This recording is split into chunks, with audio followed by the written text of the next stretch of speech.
And what's your favorite music right now? What's got your ear? Oh man, I've I've learned to experience music in a different light than choosing a favorite. So I take music from all different genres, and in which I call soulful genres, and begin to listen to all of it. So Michael Jackson, Elton John, James Taylor, Michael Bolton, Whitney Houston. My favorite song right now? Yeah. Well, I've been listening a lot to Bartok. In the last few days, it's been Prince. Come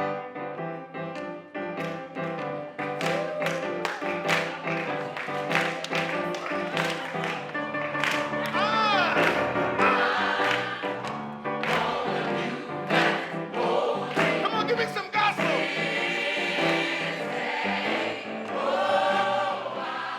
Give me that clap. My name is Eva Floyd. I studied in Hungary at the Kodai Institute. I have been invited to work with the Voices of Unity Choir to help them prepare music for the honor choir in which they're participating when they go to the Meeting Music Festival in Budapest this coming summer. And at that festival, it's an honor choir, so there's a conductor, and this conductor has selected repertoire for them. And some of the pieces are, let's say, not exactly the repertoire that they would normally sing. For example, there's going to be a Kodai Ave Maria, a Bartok's Wandering, or Boyangash, and there's a Dvorak setting of a Moravian folk song, and I'm helping them learn that repertoire.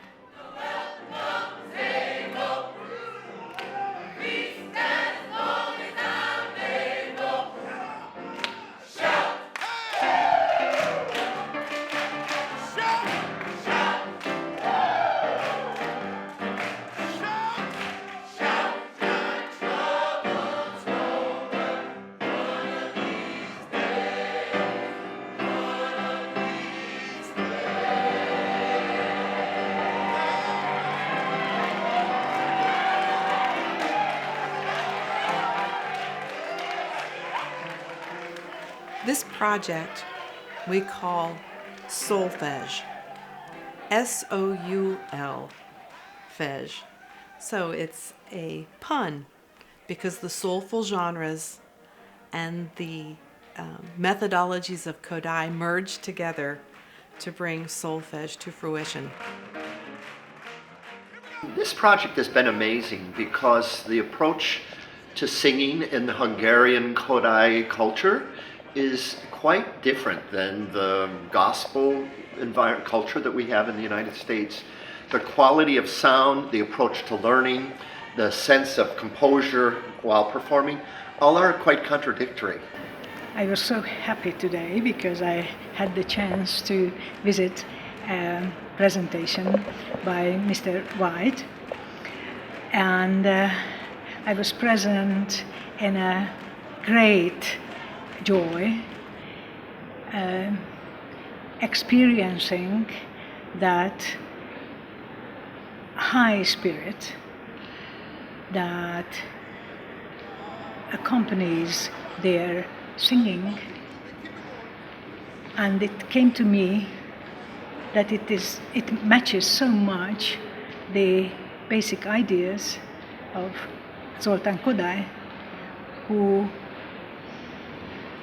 suggested, advised to music teachers to teach it in a very enjoyable way, that music never should be a torture, or teaching should not be a torture, but joy. And today in that presentation, I just saw in practice how it works. I was very impressed. I wanted to make Unity Performing Arts platform focused completely on the soulful arts genres, the music born in America. Well, I mean, you look at the pentatonic scale, that five-tone scale, dun dun dun dun dun dun. Those scales are I would say those are the scales of my culture. Pentatonic scale was even used in spirituals when they did most of the spirituals of the black experience. They used the black notes, and those black notes played most of the spirituals. The melodic structures of those spirituals were written from the black notes.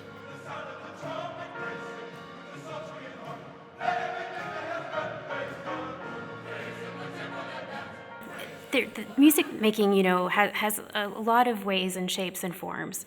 But if musicians get out of balance in their education, then they grow up with some deficiencies. And as an adult musician, it's not impossible, but it's more difficult to make up for those competencies, those lack of competencies. So, for example, you can grow up with learning everything on your instrument, having an amazing technique, but you might not be able to understand the notation or the symbolism or the theory. Or you might grow up having an amazing ear and being able to replicate anything and creating music, and that's a wonderful skill, but it might be out of balance if your technique hasn't had as much time with refinement and really developing the skills. So really we want to try to help things better be in balance, because that makes you a more versatile musician, and that gives you access to all different kinds and styles of music, and it makes all different music styles accessible. Okay, yes, you got a pink sheet. It says the word unity at the top, and it's your lyric sheet for this. Okay, so let's review this together. I'm going to start, and I want you to try to finish my phrase. I'm trying to come in and observe them, and as quickly as possible, identify an entry point for where I can use their musicianship, their excellent ears, and where I can gradually introduce new things to them based on what they already know, or what I think can be a quick understanding for them, and then quickly build on that. So I came up in the fall, and when I'm not teaching the choir, I'm watching Mr. White rehearse with them, and I'm really trying to pick up on what they're ready for, what they're used to in rehearsal, and what I can add on quite quickly. And your Italian and Latin. Roast beef and fries. Roast beef and fries. The A-N-D went this way in your mouth. You want everything to go vertical in your mouth. Roast beef and fries. Breathe. Roast beef and fries. Roast beef and fries. So if I just give you another pitch, that means immediate modulation. Breathe and do it again. To prepare actually learning the score, I just wrote out the text in a way where longer notes received dashes. So I made, or they had access to listening to this piece. So we're preparing the ear, and now we're preparing the eyes, so that both senses will work together.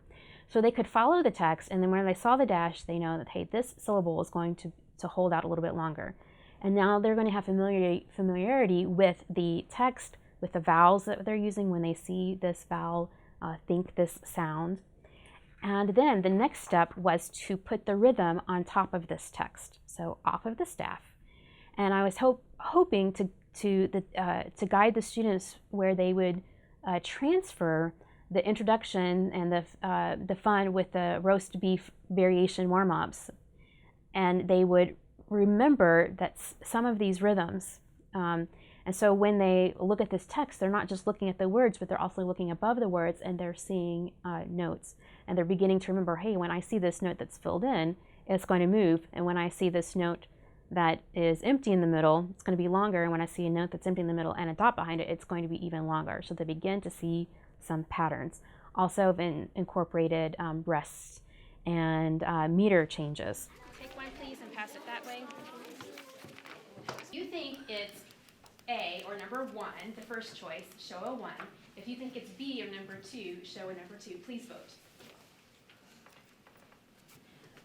I see a lot of 2s in the room, and 2 is the correct answer because each note is divided in 2. Do you see how there are 2 pitches here? Can I have your eyes up here, please? 2 pitches. Roast beef and fries. Each beat is divided in 2, or we could say there's a subdivision of 2. We wanted them to have some familiarity with the solfege syllables, And because they're going to Hungary and they're going to be singing in a choral festival in Budapest to honor the legacy of Zoltán Kodály, I wanted them to know that there in Hungary, the way that the students or the singers and choirs learn music often is with the help of these solfege syllables as tools. So I wanted them to become familiar with them and have some experience with them. So we began to sing this a solfege ladder, specifically this exercise. Do, re, do, re, mi, re, do mi, fa, mi, re, do re, mi, fa, sol, fa, mi, re, do, and on like this. The purpose is not to become experts at these syllables, but to begin to have fluency. And I know that Kodály even wrote about the scale method. Singing up and down the scale is not beneficial to singing in tune, to develop the true ear training of the intervals. But I chose to use this exercise for fluency, and so that the singers could have fun. Also, the singers, I noticed while I was observing them, the singers are very motivated by challenges from the conductor. So this is something that I could challenge them to memorize. And when I come back the next week and see how many of you have this memorized. Okay, now let's change the direction. Do, do, ti, do, do, ti, la, ti, do. And that gave them a new challenge, and see how many of you could have it memorized by the next week. Or we would need to review some aspects, but eventually they wanted to have it memorized because of that it was a fun challenge. And then we could do it in canon. And that excited them even more. What could you call this distance? A skip. Exactly. Very good. I saw you raising your hand.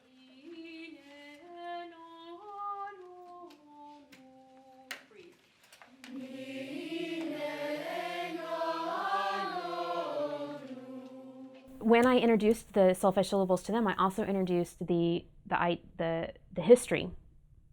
These solfege syllables came from the hymn Ut Quant Laxis, and I sang the hymn for them.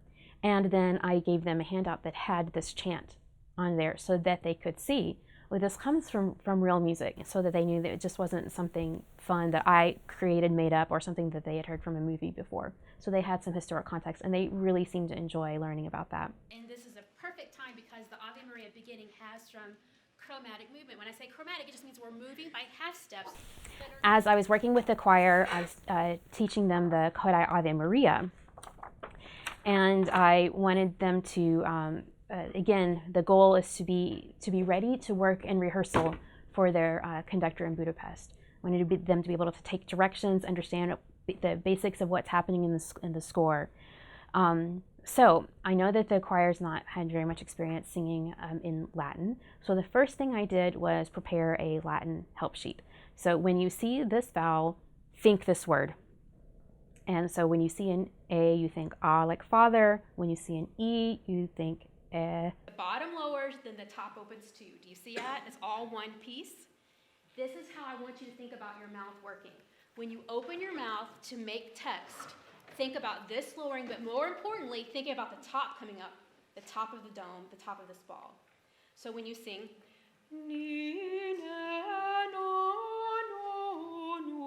this is the space inside your mouth, just as much here as it is here. 1, 2, ready, and we practiced the flip R's, and we also practiced the tall vowels. Another warm-up to practice the Latin vowels. So of course I just teach these things by rote, but later I'm going to show them the notation. I also prepared a handout where they could see the original chant, what the original chant of Ave Maria looked like, and where they could see the Ave Maria text. So in some of their pieces, like the Czech and the Hungarian piece, the English translation is under their text, but here in the Ave Maria, it just has the Latin, so they don't have an immediate English translation in the actual score. So I provided them with an English translation so that they know the words that they're singing here. So I have each word of Latin is translated, and then we also have the poetic translation, the main ideas. And I really think that they appreciated understanding all the words that were used in that piece.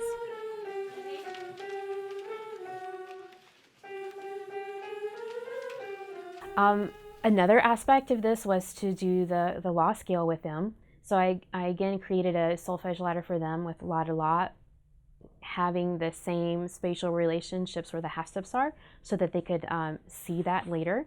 And then I created some stick notation of the Hungarian canon, the dancing song, which I taught them. La ti do ti do ti la, la ti do ti la la, la ti do ti do ti la, la ti do ti la la. So this is a very short, accessible, and fun musical experience. I wanted them to learn this because they're going to be going to Hungary, and sometimes if they're having a group meal, they might like to sing as a thank you for the staff, or they might like to sing while they're waiting in line to see a museum, or who knows what.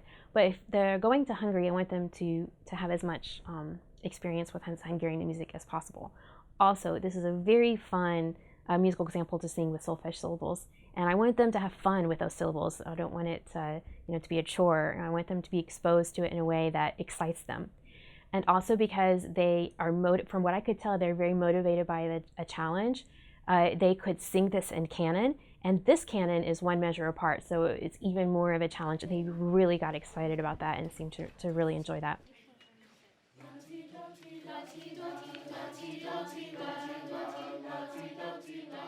Mr. White creates lyric sheets for the new pieces that he's teaching, and Mr. White gave me some of the lyric sheets so I could see what the students actually have to look at.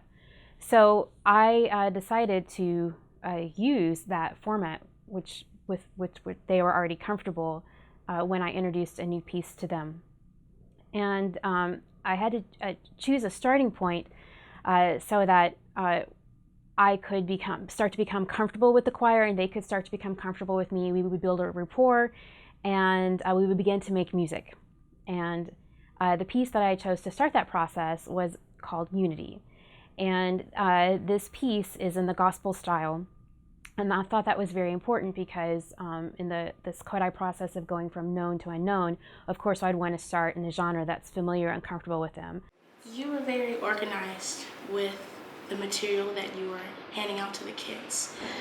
You made sure every piece of music was different colors, and that's one piece that we will try to keep with us because we have a lot of paper just in one color, and which also creates chaos sometimes. But you really set that organization in with the music, making sure the students knew, oh, this piece is this color, this piece is that color. And also you were very you were very articulate about everything, and that you wanted to make sure the students were aware that we were singing Hungarian music. So just getting the accents, and I really do respect the pieces of music that you put on the CDs. You broke down every part for the students, and I believe that every student was listening to the music. So I respect that, and I really thank you for that. So.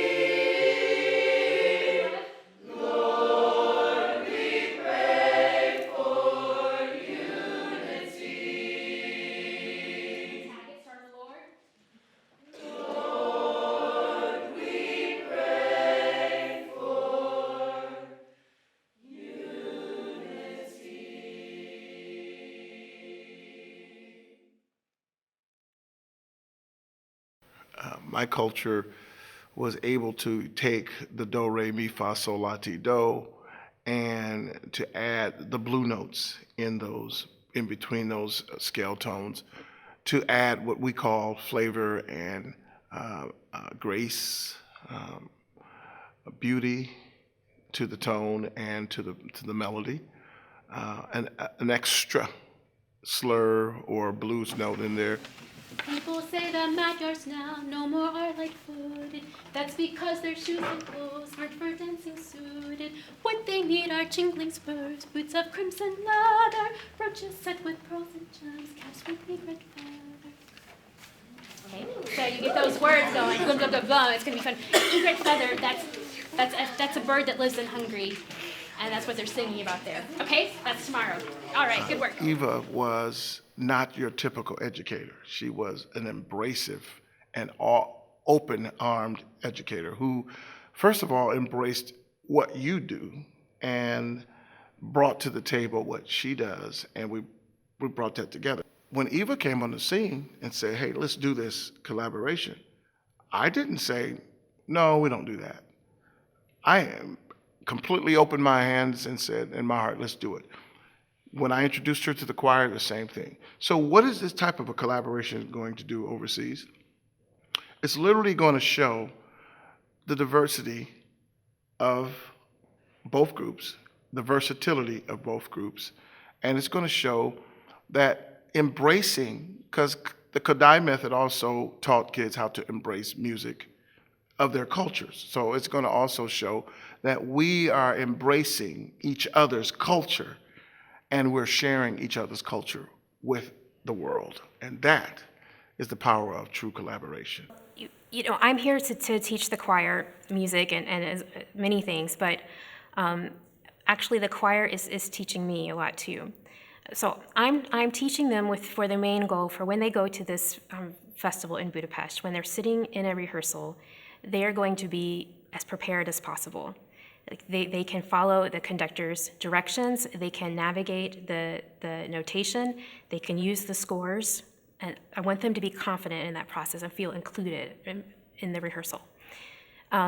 So what I'm trying to create is a moldable and a flexible singer for their conductor at the festival in Budapest.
The remarkable thing about this has been that we've been learning from one another.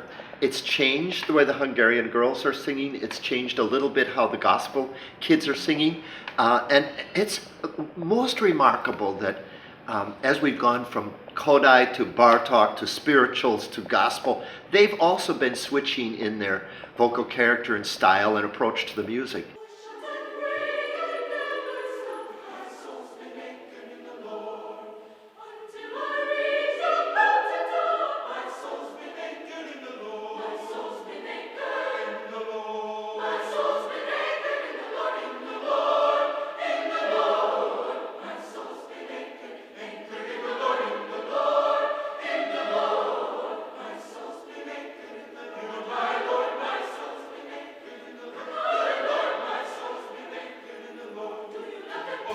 It challenges you to be stronger and taller and still not sit on those notes. You still have to be tall in gospel music, even though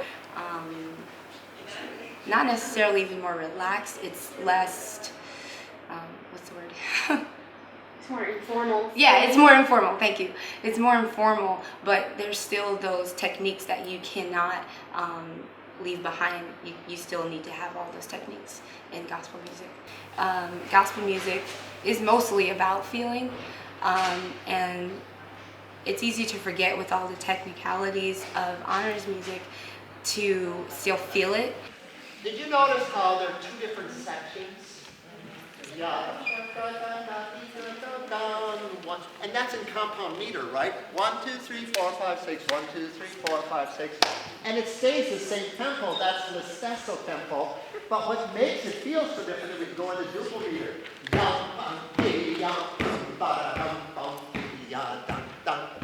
So the first section,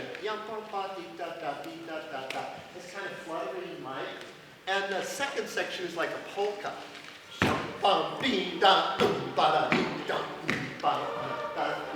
So it's A, B, A, B, correct? So keep the first part moving and keep the second part held.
Well, you know, the remarkable thing about music, and I experience this time and time and time again, is that you can bring people into the room who cannot talk to one another because they're brought up using different language skills and they don't understand each other verbally, but suddenly you start to sing and it just unifies them as human spirits. And that's happening here, where Hungarians who can barely understand English are singing gospel in English, and Americans who can barely speak Hungarian are singing Kodai or singing Bartok in Hungarian. So it's a way of welding people together, at least their spirits, and it's a remarkable process.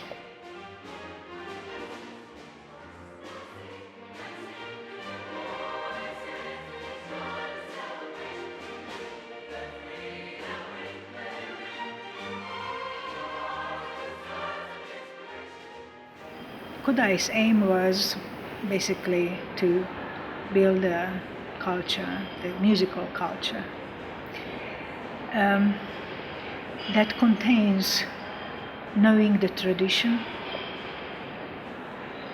but knowing the art, music, the masterpieces. If these two come together,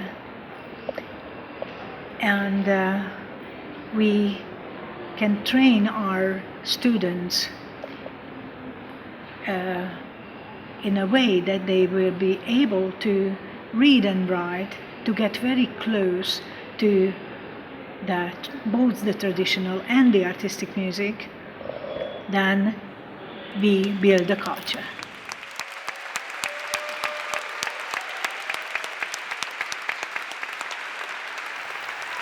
Through this process of me trying to help prepare them to be moldable and flexible, I am being challenged in my moldability and flexibility as a teacher, because I am not following my normal teaching procedures as I would with my own choir, because it's a different learning context.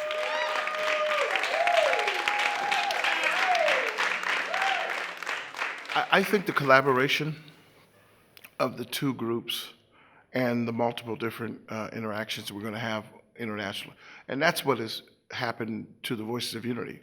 The Voices of Unity program attracts large numbers of minority kids to the program. And minority children are not traditionally the recipients of international travel. In most cases, international travel has been reserved for kids from the dominant culture. And if you look at choir from school to universities, they are more appealing to kids from the dominant culture and the white culture, per se. So I grew up wondering how in the heck do you help children experience something that's not traditionally offered to them because of the cost and maybe because there is a fear. If I get on a plane for 12 hours or 13 hours and I'm over water, because the parents didn't do it.